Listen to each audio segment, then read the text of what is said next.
Welcome to your 4 to 5. I am Sydney here with Eric and Hunter. Good afternoon to the both of you and happy Friday. Yes. Can't believe we made it to Friday, right? We have. Now, rain chances are up a little bit for the next couple of days, but we need this, right? So everybody needs to take a deep breath. A lot of folks were emailing saying, oh, it's the weekend.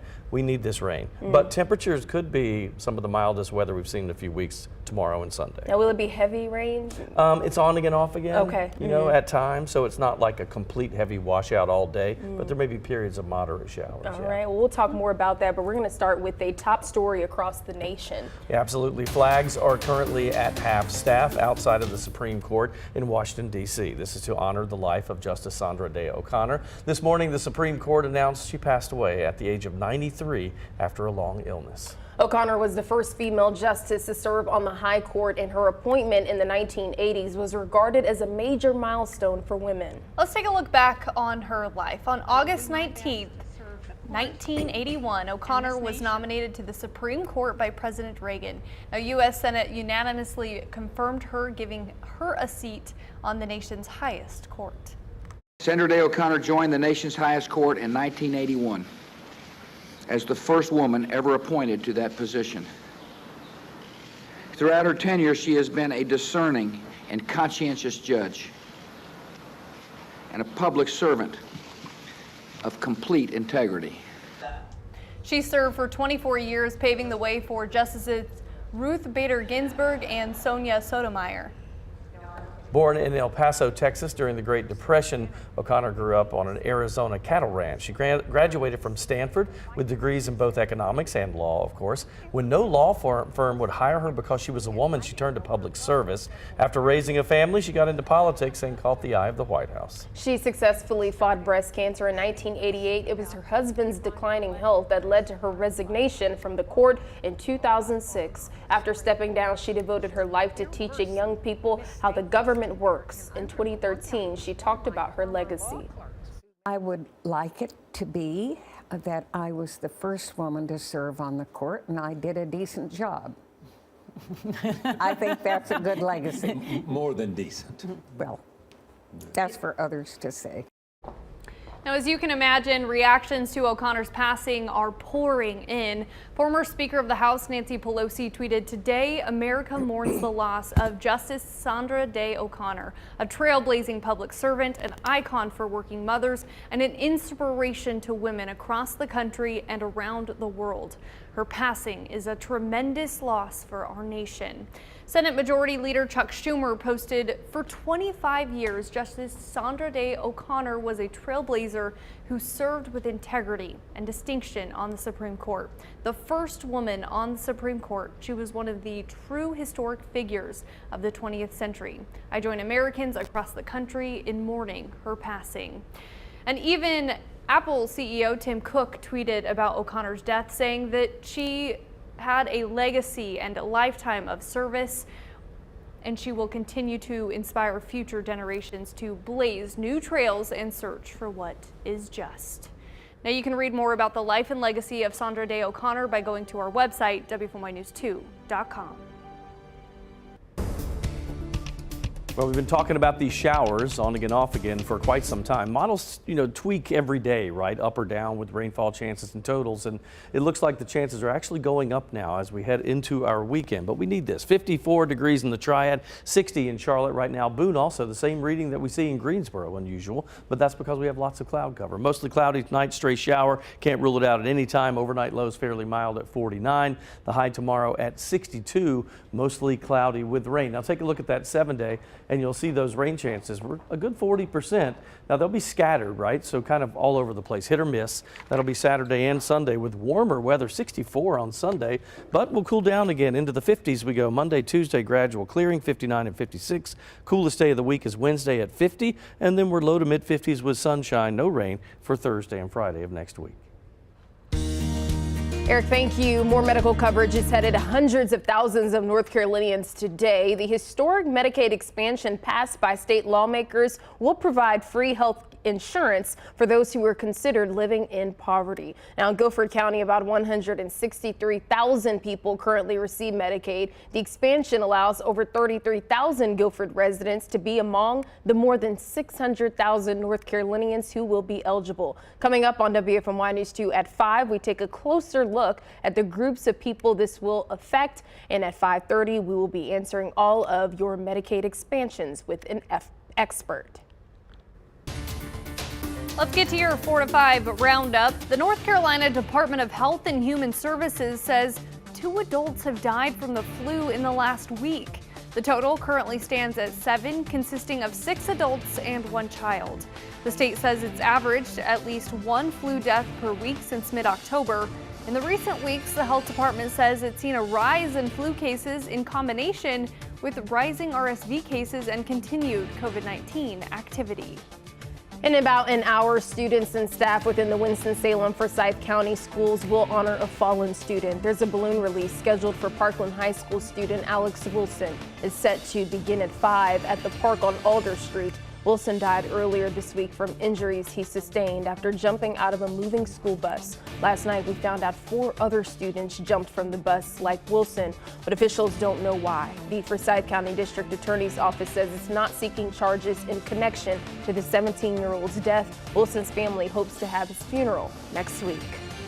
Several new laws go into effect today across North Carolina. There's a few concerning the state's concealed carry laws, fentanyl drug offenses, election laws, and the Parents' Bill of Rights. We have a full list of laws on our website, WFMYnews2.com.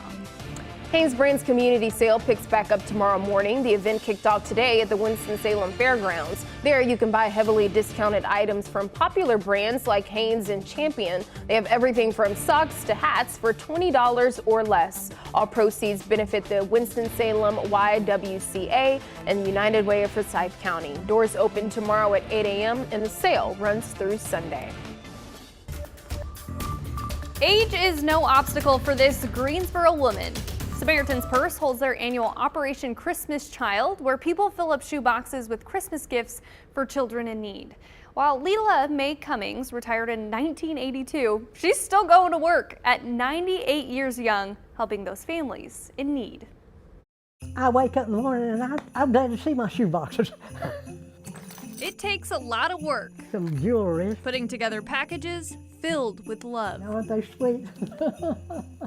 But for Leela Mae Cummings, working at 98 years old is her greatest gift. It gives me something to think about and to think, well, maybe I'm doing something good. Hey, this is a little teddy bear, and I think that a child would like that. Cummings has worked since the day she was born. Well, I think the fact, too, is that I always had something to do. I didn't know when I wasn't supposed to work. I mean, but to feed the children, carry the wood, living on a farm, you had a job to do. She says her secret to a long life is to keep living. I think the secret is you've got to keep doing something and have your mind active. That's part of the reason she's doing her part to help children in need. I think any little show would love to hug those. She prepares all year. So these are going to go for next year. This year, she donated nearly 1,000 shoe boxes filled with Christmas gifts to kids in need. When I first started, I probably did 75, and then I went up 200. And She's already preparing for next year. Here's a hat that I got that some little girl could wear. She says she can't remember exactly how long it's been since she started, but that it's been at least more than 11 years. Cummings does all of this work on her own, and it's given thousands of children a Christmas they were likely never to receive. I would love to see some of the little children's faces. I've never been married, but they're my children. She hopes that if she can do this at 98 years old, that it will inspire others to do it too. Of course, I brag about my age, 98 and a half, and I think that I hope someone will say, well, I could do 1 or 2 if that old could do those. She's so precious. She I want her to be my is. friend. I seriously, I kept every question I asked her after I'd follow up and I'd be like, I love you. Like, I She want is you to be a part of She my seemed family. so happy to obviously not only give all those wonderful gifts, but to also share this story with you. I can tell that made her day with you being there too. It did. My also favorite thing too, she goes, this helps keep my mind sharp Yes. as well. Yeah. And Yep. she goes, and I love shopping. Is that what she Yeah, said? she did. I was like, I wish I could have added that, but it was just so cute. You can tell how much it brings her joy. She always would go overseas and travel as well, so she got to see firsthand what some of those kids go through. And so she was like, well, you know, the kids, if these are going to Africa, like these kids needed flip-flops because they don't have flip-flops. So Oh my she'd be goodness. adding those Yeah. in. So and sweet. Just little things. 98 years old, and I'm thinking to myself, she's on it. She was nonstop chatty I catty, know. going to town. you It know? was amazing just to see all those gifts lined up against the wall 1,000 like of them. that. Oh my goodness, that's incredible. Good for her. Well, if you want to be like her, you can donate on our website. I'll have all those details as well. We'll be back. All together, yeah.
All right, so we thought we would talk a little bit about Christmas music, and these two do not know what I'm about to do, right? No, right? No, we full do disclosure. not. Full disclosure.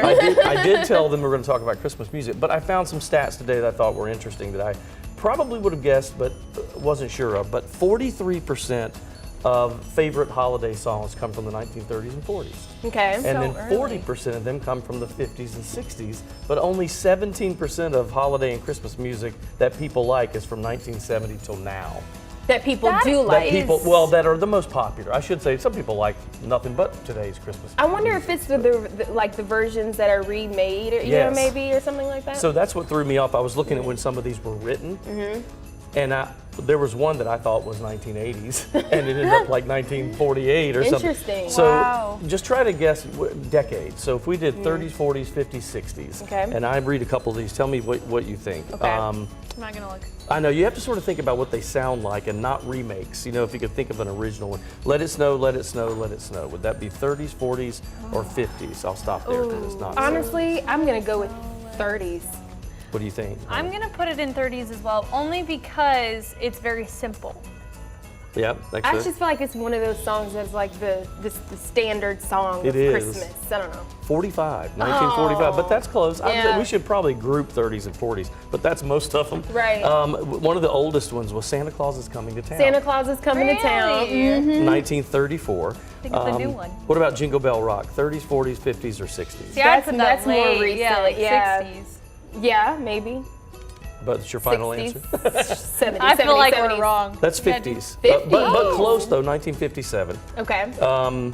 The Christmas song, you know, the chestnuts roasting on an open fire. Yeah. 30s, 40s, 50s. I'm putting that at 30s because my grandpa sings it all the time. That's such a This threw me because I thought it was later than it was, if that gives you a hint. That one was Oh. 1944. 1944. That sounds like it. It's like World War II era going on. And then we Wow. skip ahead. I'm going to try to find one in the 1960s here because there were a couple, but they were hard to find. Well, here's one. You should get this, though. Blue Christmas. Elvis sang it. 40s, 50s, 60s. 60s. Elvis. I don't like when you say you should get this, This because one I then when think I you don't, I'm can like, get. oops. 50s. 50s. That was Okay. late. Oh, I just was over Late here there. 50s there. All right, so tell Late me your 50s, I what's was your there. favorite Christmas tune? For me, it would probably Mary Did You Know. Okay, can I tell you in a love minute? that song. I did my social on this. That was the overwhelming response. was Mary This Did is a great song. Mine's Christmas shoes, no matter how Oh, sad Christmas it is. Shoes. Oh, I is can't such a handle sad that. I know, I song. can't Love handle it. But it's so good. It's But so it's good. sad. The gift of giving is right I'm there, just you know? crying driving down the road when I hear that one. All right, so I asked you on Facebook to tell us your favorite Christmas or holiday tune and why. And yes, Mary, did you know Sydney's answer was pretty much everybody, so I had to go with other things. But Jim Dowell said Cher's new Christmas song because it's fun and up-tempo, and we need anything upbeat and positive right now. Not bad. Victoria said Eartha Kitt's version of Santa Baby, which was the original, by the way, I believe. She said it just makes me happy. Laura said the Christmas song sung by Nat King Cole. Love his voice. Yeah, he does have the voice. Yep. I'm sorry. That's the best version. Such a good It is the best version, I agree. She said, love the sentimentality of the lyrics there. She pulled a SAT word for me. Rhonda says, it is Christmas when I hear the Carpenters' Christmas album. I can agree with that. That was one we had growing up. Claire said, Rudolph, she had all of them. Look at this. Rudolph the Red-Nosed Reindeer, All I Want for Christmas Is You, Jingle Bell Rock, Jingle Bells, Rocking Around the Christmas Tree, and more. So she likes it all there. Very much so.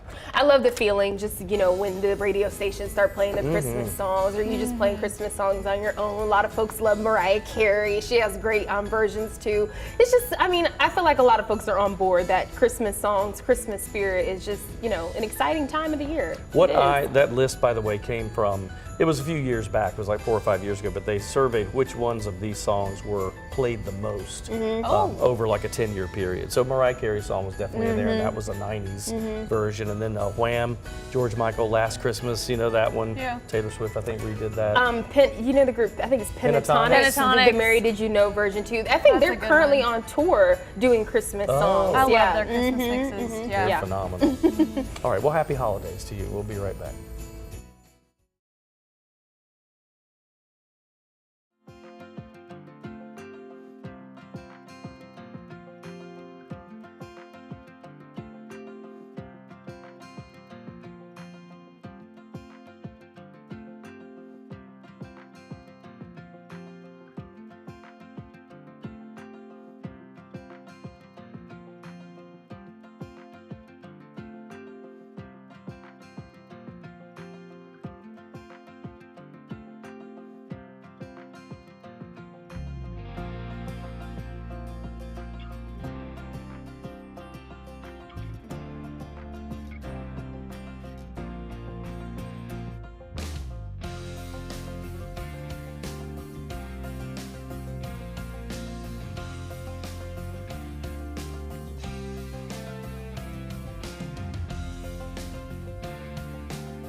Well, we have the rain, of course, and we need that, but at least we get warmer weather. And look at the high tomorrow at 62 degrees. We'll take that any day of the week this time of the year. 49 degrees for the low tonight, mostly cloudy. We'll see a stray shower here or there. Now, that'll be kind of a intermittent hit or miss, not a long, heavy rain. We don't expect that, but you could have periods of moderate showers and maybe an isolated heavy shower here or there. It's just going to be very scattered. I mean, you can sort of see it now on the radar. It's very light. If we go out to the wider shot, you see there's more of this back behind it. A lot of that in the Gulf, that'll be lifting north and east. The entire system is moving to the east, but fairly slowly. I mean, if you look at this through the day-to-day, the high pressure moves away. Here comes that cold front, and it just takes it a while. That's Saturday night, now Sunday morning, so it just takes it a while to clear. We do think by Sunday night and into Monday, things will change a little bit for the better. Here's your 7-day outlook with scattered showers. It's a 40% chance Saturday, Sunday, low to mid 60s for your weekend temperatures. Highs cool to the mid to upper 50s for Monday, Tuesday, but clear skies.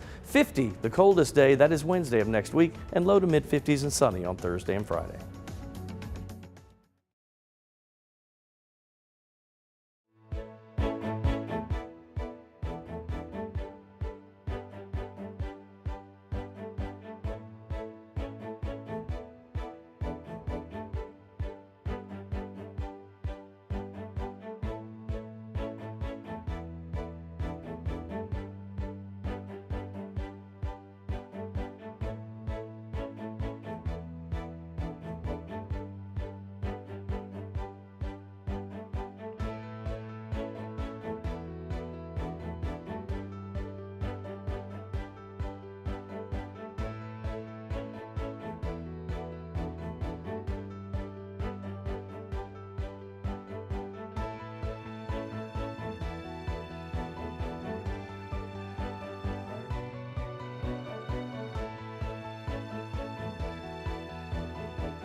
It's all about finding the next generation of talent. The Minnesota History Center is celebrating one of the state's favorite sons over the next year with an exhibit dedicated to Peanuts creator Charles M. Schulz. Kaya Edwards shows us how his work is now inspiring art students at his alma mater. At the Minnesota History Center, the life and art of Charles M. Schulz. Charles Schulz is from St. Paul. He went to Central High School in St. Paul. And Central is where museum leaders decided to first connect with today's talented youth. We worked with Central High School's intermediate drawing students. We went to the school and we held a couple of workshops doing a short form comic making series with a teaching artist. Now, just a floor below that main exhibit, Their comics are on display. We introduced them to some of the Snoopy Peanuts comic strips, and we gave them a few prompts like home is, blue is, happiness is. And in these moments, for the first time, It was the upper body. I wanted to make it look like he had a baggy shirt on. students like Yuri Rivers are seeing their own work on the walls. The title is Midnight Blue. This is because it's a dark night, it's rainy. You would always think gloomy, but he decides to play guitar and be happy about the blues. Because the blues isn't a song about sadness. It's a song about becoming happy in spite of sadness. A Central junior, This is my first drawing class in high school. Yuri plays guitar in jazz band, sings in choir. I myself plan to be an actor. I was just in a musical at my school. Yes, The Little Mermaid. I was King Triton, to believe it, yes. I like many kinds of art forms. Including this art form. Now this is just a chord. It's a chord often used in the blues. It's a 7th chord. No, that was tough. It was this finger that kept bothering me. Inspired by Schultz. You can say a lot with just a few panels, which is something that Charles Schultz was also really good at, finding kind of those mundane moments in life and like finding the humor in them or finding something really complex about them. Straight off the dome, not While Yuri included just a few words, It's called Home is Where My Family Is. sophomore Lainey Kravis chose more. Home is where my family is, yet they're not home, they're not here. Kidnapped, missing in action. They've been gone for 3 years. Where could they have gone? Please tell me where they are, if they're safe, and please bring them home. Proud of each other. See this lamp? This lamp I got from your stuff, because that's kind of like how you draw your things. Proud of themselves. Well, this is a great start. Maybe someday, you know, when they look back on this, they'll be like, he had his art in a museum one day. It's a good accomplishment. My mom came by earlier and saw it. Your mom? Yeah.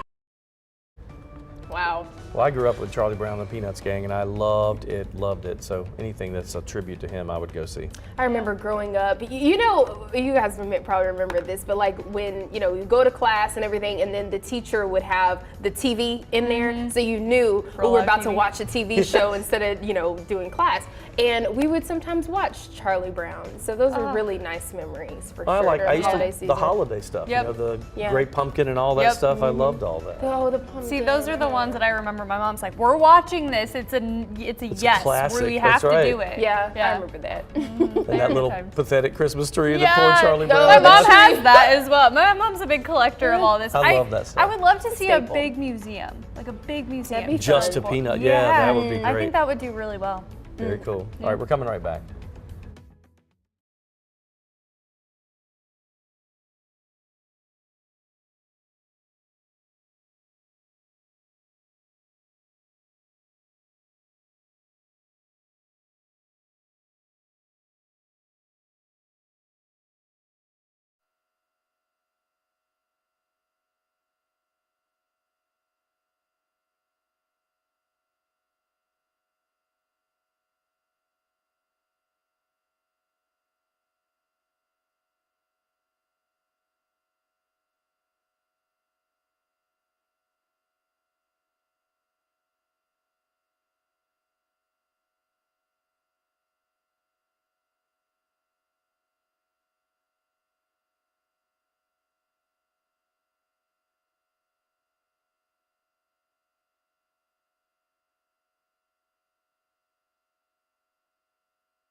Bradley, mic check Bradley, 1, 2, 3, 4, 5, 6, 7, 8. Mic check Bradley, mic check Bradley, mic check Bradley.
back to the 4 to 5. It is the Friday edition, which is very different than the Monday through Thursday. It's so just the demeanor changes. We're like glowing. Whole vibe. Just looking different. ahead to the weekend. That's right. How's you all's Friday going though? Thus Good. far? This is good. Pretty good, honestly, yeah. Well, Friday, that means Friday football. So we're going to talk a little bit of sports. That's right. Exactly. The playoffs. Yeah, they're picking back up tonight, and we're in for a treat. Not only is Dudley competing for a state title, but Mount Airy and Reedsville are still in competition as well. WFMY News 2's Jalen Gilkey called up with the Reedsville Rams to see about their 1 millionth championship. Yeah, Eric, when the 2023 regular season began, there were close to 400 teams in the state of North Carolina looking to get to this point. Now, we're down to our last 16 teams across the 4 athletic classifications as tonight kicks off the NCHSAA semifinal round. And we've got 3 triad teams whose dreams of bringing home that state title are still alive as Dudley is on the road at Hickory, Mount Airy visits Robbinsville, and the only team playing at home, the Reedsville Rams, hosting Shelby. With our program, with our community, the expectation is pretty much to make it to this point in the season every year anyway. So being a player here and being an assistant here for several years, the expectation was, that was instilled in me a long time ago. Wishing for state championships for Reedsville High School since I was, 4 or 5 years old. So that's been something that's been ingrained to me. So a lot of people ask about the pressure and things like that, and that's, I've felt the pressure since I was a player. And now, Eric, it's his turn to lead the Rams to another state championship appearance after his father, Jimmy, helped Reedsville win 8 championships in his 26 seasons as head coach. And tonight's opponent is one that Reedsville is all too familiar with.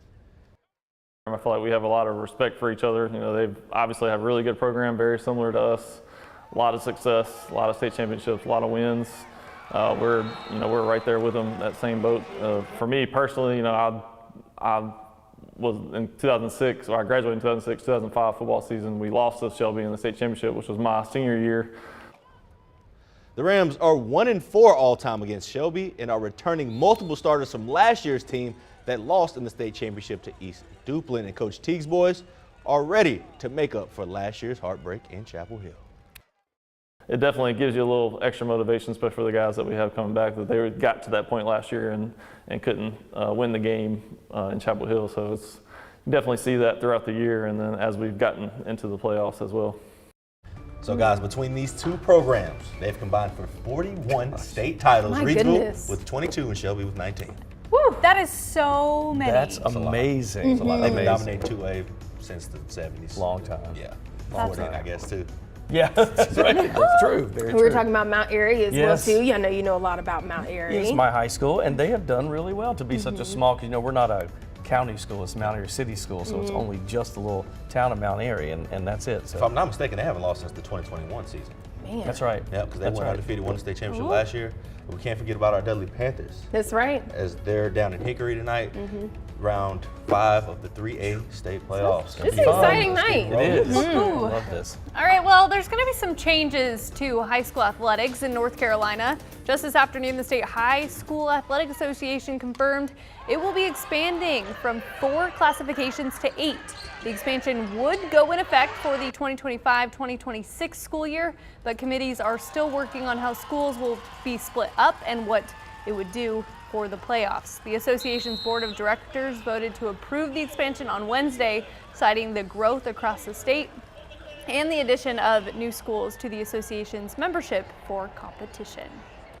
And some great news for the Carolina Panthers. Offensive lineman Austin Corbett had a successful surgery on his injured MCL this week. On social media, Corbett posted, "Got it done. Quick, simple, and not necessarily painless, but will be just fine. Love you all. And thank you all for the love and support. Hashtag keep pounding." The Panthers placed him on injured reserve last week after he suffered the injury against the Dallas Cowboys. He played in just 4 games this season and was coming off of an ACL injury last season. Here's a question for you. This is interesting. Could former Carolina Panther star Greg Olsen be the team's next coach? That is a rumor that was circulating this morning, and Olsen not really outright denying it at this point. The former tight end and current broadcaster's appearance on the Rich Eisen show, he said, well, who wouldn't want the head coaching job, adding he wants the team to have success. Olsen played 9 of his 14 years in the NFL with the Panthers, making 3 Pro Bowls. He was also an integral part of that 2015 team that made it to the Super Bowl with Cam Newton. Interesting. Earlier this week, former head coach Frank Reich was fired from that position following Carolina's 1-10 start. In Reich's place, Panthers owner David Tepper tapped special teams coordinator Chris Tabor to fill that interim spot. That would be a fan favorite, I can tell you that. Absolutely. If Olsen got it. So I saw it on Twitter. It was people were talking about we've thrown everything out. Let's bring in Greg Olsen. Let's bring in Luke Kuechly. Let's get the band back together. Have them be the coaching staff. So it'd at least be entertaining. It'd bring people out. Well, and neither one of them need money, right? Exactly. So let's be honest. So they could come in, try it for a year. And Tepper only gives you about a year, so you got to get it going. But they could do that for a year or two, and then go right back to their broadcaster or whatever they want to do if they had to. And Greg Olsen, he's the #1 guy for one of the other stations, but I think he does a great job. But Tom Brady's got that mega deal, and he's going to take over the #1 spot. And so I guess Greg's looking like, hey, I got to keep my options open. Got to have something else going on. Bargaining chips. Important. Never bad thing. Never bad thing. All right, let's talk about our forecast real quick. And we've got a rain in the outlook. Bumping those rain chances up, well, at least we're keeping it to Saturday and Sunday. If you were with us earlier in the week, we were thinking we might spread this rain out over 3 or 4 days, but now it looks like it's moving in more concisely and right in Saturday, Sunday. Unfortunately for the weekend, but we need the rain. We'll take it, right? Mid-50s right now, that's seasonal. That's about where we should be, mid-50s for highs at least. 66 in Fayetteville, Wilmington warming up to 70 degrees. Tonight's overnight low 49, lots of clouds. Again, a scattered shower here or there, light to moderate. Same story tomorrow, 62 degrees though, so quite warm for this time of the year for Saturday and Sunday. You can see the rain out there across our region is light for now, but more awaits us as it moves through. Do not expect a washout with this, but just a scattered shower, hit or miss for your weekend. Clearing out for Monday, and we'll start to cool down. 59 Monday, 56 Tuesday, clearing skies. Wednesday, the coldest day at 50, and then low to mid 50s with sunshine to end next week. Eric, thank you. For the 3rd time, the House is voting on whether embattled lawmaker George Santos should continue to serve in Congress. He has been accused of using campaign donations lavishly on personal spending. CBS News has more details from Capitol Hill. George Santos has become the 6th member of Congress ever to be expelled by his own colleagues. The clerk will notify the governor of the state of New York of the action of the House. The vote came after the House Ethics Committee found that the New York Republican deceived donors and used campaign funds to buy Botox, designer clothing, and take trips to the Hamptons in Atlantic City. Read the report. It's a 50-plus page report, which I believe is very damning and really sets forth the evidentiary basis for why expulsion is proper. Some Republicans pushed back against Santos's expulsion, saying the courts or the people of New York should decide whether Santos continues to serve. I'd vote to expel if he was found guilty in a court of law, but that has not occurred yet. We are a political body. We are not a judicial body. But his fellow Republican lawmakers from New York spearheaded the push to have him expelled. Obviously broken the law, defrauded taxpayers, voters, and donors. Santos left the House floor even before the vote was finished, and he made no comment as he left the Capitol. Nicole Skanga, CBS News, Capitol Hill. New York will hold a special election to fill his seat. That vote is expected to occur within the next 90 days. Let's get to your 4 to 5 roundup. Sandra Day O'Connor, the first woman to serve on the U.S. Supreme Court, has died. A release says Justice O'Connor died in Phoenix today of complications related to advanced dementia and a respiratory illness. Her appointment in 1981 by President Ronald Reagan, nothing short of historic. Her confirmation ended 191 years after the High Court only seating male justices. Sandra Day O'Connor was 93 years old. The 7-day temporary ceasefire in the Israel-Hamas war has ended. Israel says it resumed combat as a result of Hamas violating the agreement. Last-minute tense negotiations allowed for that 7-day extension and for more families to be reunited. A 21-year-old French-Israeli was among 8 hostages freed on Thursday. In exchange, Israel released 30 additional Palestinian prisoners. A federal judge in Montana has issued an injunction to stop the state's ban on TikTok from going into effect at the beginning of next year. In his ruling, the judge said the law, quote, oversteps state power and infringes on the constitutional right of users and businesses. A TikTok spokesperson tells CBS News the company is pleased with the judge's decision, while Montana State Attorney's Office notes the ruling could change. It turns out that diners taking advantage of Red Lobster's endless shrimp deal also took a big bite out of the company's profits. The casual dining chain reported an $11 million loss in the third quarter while it was pushing its all-you-can-eat shellfish promotion. It comes as foot traffic at all-you-can-eat buffet-style chain restaurants has increased significantly over the past few years. The results are out. The top slang words of 2023 are released. Let's see if you're hip. According to Merriam-Webster, America's most trusted dictionary, number 1 was sus, which is short for suspicious. Second is bet, which means I agree, followed by yeet, which means violently throwing something. Salty, another word for being upset, and cap means that you are lying. I hear cap a lot. I hear that at my house with my kids all the time. Cap, bet, heard. Bet. Sus has kind of gone away at my house. I say bet? I do. Our producer Aaron says that when I text him. Bet. Bet. Yeah, I do get those texts. I've always said that. Aaron, our producer, speaking of, he thought this one was new, but 100%. I've been saying 100%. Oh, that's been around. Years, like, yeah. 100%. What's the one my kid says in video games when he's playing? If somebody's good, they'll say he's cracked.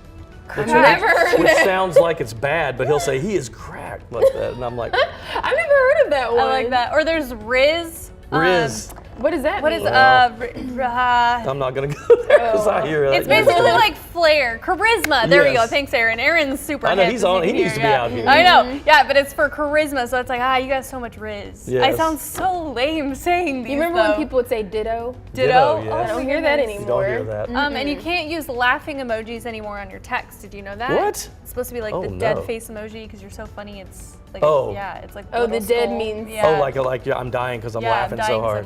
Oh, interesting. Oh no, I'm way I out. still use my laughing I emojis. do too much. Skinny jeans, I got it all. Like all the lame stuff.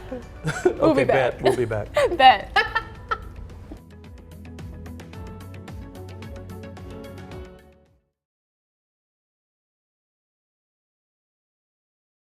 Hello, ice cold milk and an Oreo cookie. They forever go together like a classic combination.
This is what you're dreaming of, right? The live Christmas tree. It's up, it's decorated, it looks fantastic. I gotta tell you, it takes a lot of work to get to that point, right? First, you have to pick out the live tree, then you have to decorate it, then you gotta keep it alive. This is some pressure here. Let's start with the picking out. When picking out a tree, you want to do 4 things before you buy. According to thisoldhouse.com, you want to grab any branch between your thumb and forefinger and pull your hands towards you. If you end up with a handful of needles, the tree is past its prime. Just leave it on the lot. Next, crush a few needles in your hand to check the scent. If it doesn't have that Christmas tree smell, don't buy it. Next, bounce the tree. Pick it up a few inches, drop it. If a bunch of leaves fall from the exterior of the tree, leave it. A few needles falling from inside the tree is fine. And lastly, make sure the tree trunk will fit into your stand. Shaving off the sides to make it fit will strip the layer that helps the tree absorb water. All right, so what are your experiences with picking out a real tree? We're doing it tonight. Oh, good. Okay. Family tradition. You know, we love it. I mean, we go to the same place now. This year we kind of bounced around for a while and found a home with this, and it's the experience. But I need to do everything you said because I do the branch thing and that's it. I will say I admire people who have live trees, certainly, but I'm not out picking them. I just keep the fake trees. Yeah, that's easy. All right, I've taken photos in the tree zones, you know, that's cute, but that's about it. Really? In Idaho, you never had a real tree? I mean, there was because we just went for the fake. There's enough trees out back, you know, I guess. Okay. You could just cut one, bring it in. We could have, really. So then I want to know, like, do you guys have a tradition, like, when it comes to decorating the tree? Do you have to have certain music on? Are you watching a movie? What's the deal? Music on for sure. Yep. Yeah. Growing up, we didn't really have music, but I think it was just everybody being there and just putting the ornaments and things on the tree. But there was always a certain way that we decorated, so that never changed. Were you responsible for a certain thing? That was a thing as well too. Okay. Mm-hmm. Yeah, you mean a certain way you decorated, like you were going to do this part of the tree, or you were hanging? Yep, somebody did the lights, and that was always your designated That's so much role. better than doing it by yourself. Oh no, you're By right. yourself is tough. It is. It is. It's a lot of work, I will say that. Now, I know a lot of folks, they're going to get their tree, right, this weekend, like you guys are, right? So this is the busiest weekend. I have a few more things for you to think about before you go. Just like Taylor Swift, you want to shake it off. If your lot has a shaker like this, use it. If not, when you get home, shake the tree. It gets out the bugs, the leaves, and the interior needles, which will make a mess anyway. The roof is the place to transport your tree. Take a tarp or blanket with you. Sap is hard to get out of paint, and the branches can damage the top of your car. Use nylon ratchet snaps if you have them. Sometimes the rope that the tree sailor has just won't cut it. And always make sure the tree's trunk is facing the front of the car. This cuts down on the wind damage to the tree and makes it harder for the tree to fly off the car. Well, ask the Christmas tree lovers, and one of the most challenging parts of decorating for Christmas is likely the outdoor lights. And there might be a solution here. My awesome realtor, Christy Locklear, shared this video of her house with permanent Christmas lights. There's a few different browns out there, but hers are the Govee lights, and they have stickers on the back of them. If you put those up and then you can screw them, they go in between to help hold it up. Now she says you can change them for different holidays like ball games or whatever your heart desires. And there's an app that can control everything, so you can put them on a timer. Now she said that her husband did ask her to get rid of the lights. He was tired of doing it, and then she showed up with those. The perma lights. Yeah. That works because they're so little, they're LED, you don't even see them for the rest of the year, I'm guessing. That's why, so. I was gonna say they're like fitted right to the house.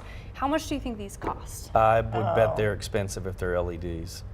Do you know? I was going to say like at least $1,000 for like the house. She got hers on a Black Friday deal, only $200 for just that strip of the front, which is not bad at all. For the entire front of that house? For the entire front of the house, Oh, that's a good deal. She did get like the Amazon light bulb to like screw in so it matches the aesthetic. But if you have a bigger house, obviously it'll get more expensive because you need longer lines. But $200, and then you put them on once, and that's it. That's it. That's not a bad idea. That's not a bad idea. Because then you can do orange for Halloween. Sure. And that's interesting. And nobody's like driving by your house going, they still have their Christmas lights up. You know, the ones that are all dangling and stuff, whatever. Now I do have light bulbs that are LED and can color change in my family room where the TV is, and we can say, Alexa, Christmas mode, and they'll all go red and green. Oh, nice. So that's fun. It's convenient. We'll be right back.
New at 4:30, if you could add a couple years to your dog's life, would you do it? I think that's an easy answer for some of us.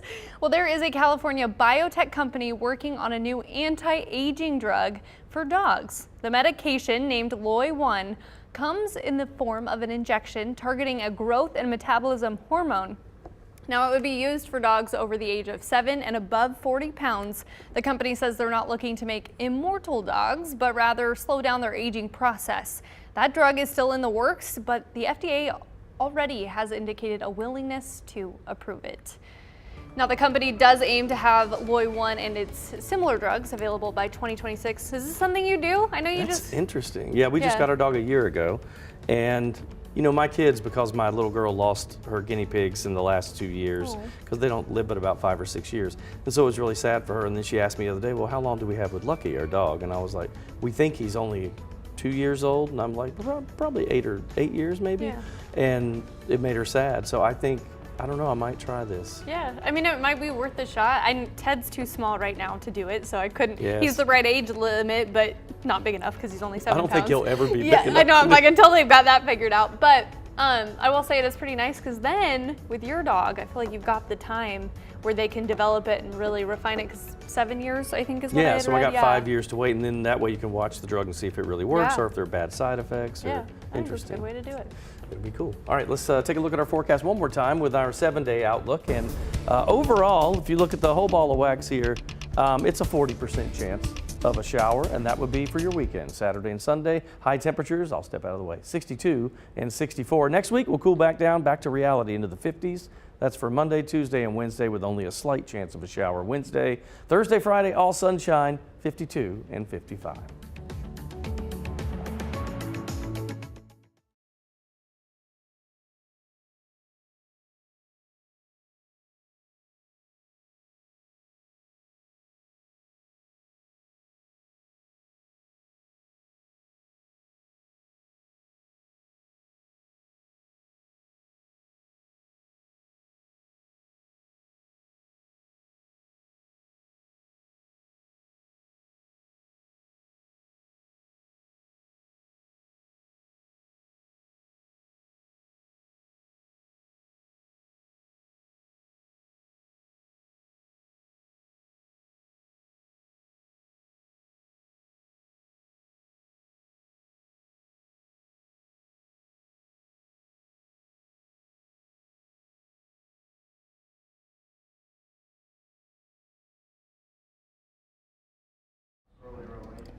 Hey, 109876543221, 109876543221.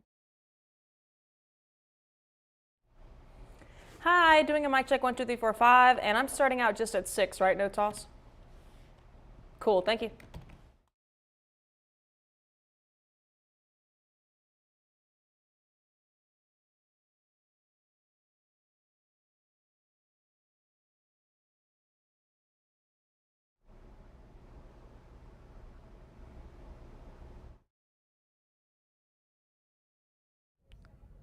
Hey, I didn't think I was in the A block of the 5 o'clock. Okay, okay.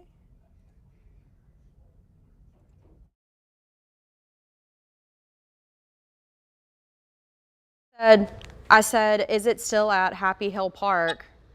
And she just said yes. Is there an inside area?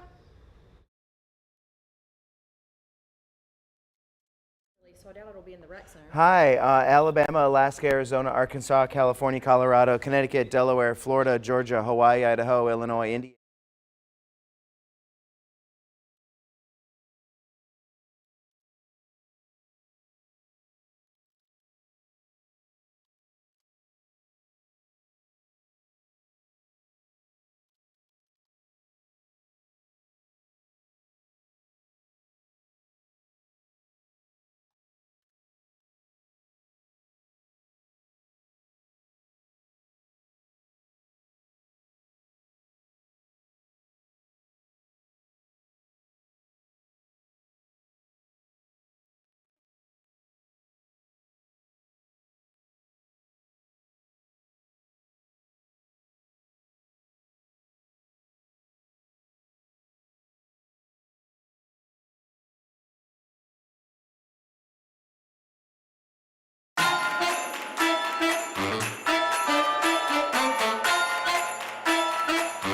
It's time for my 2 cents, and today I'm talking about getting ready for Christmas early. Now, for some of you, that ship has sailed. You're already into this. In fact, Country Living magazine said that there's some new research by John Lewis that says 28% of consumers start shopping in August. I failed, if that's the case. 30% are finished by Halloween. Another fail for me. I never do that.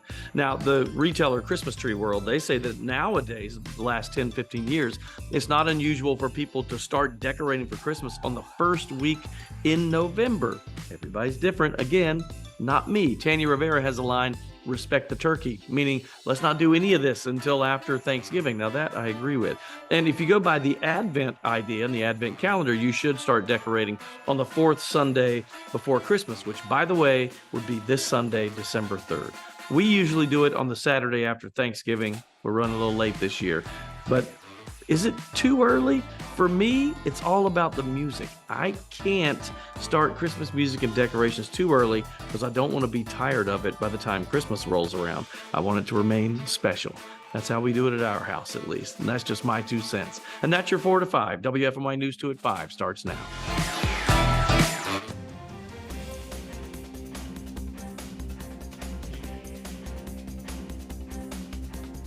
So did you see or feel the rain today? It's certainly adding to gloomy conditions on this Friday. Good evening, I'm Chad Silber. And I'm Sydney Moore, and we'll bring in our Claire Fry here. Claire, I mean, thankfully, hopefully, we have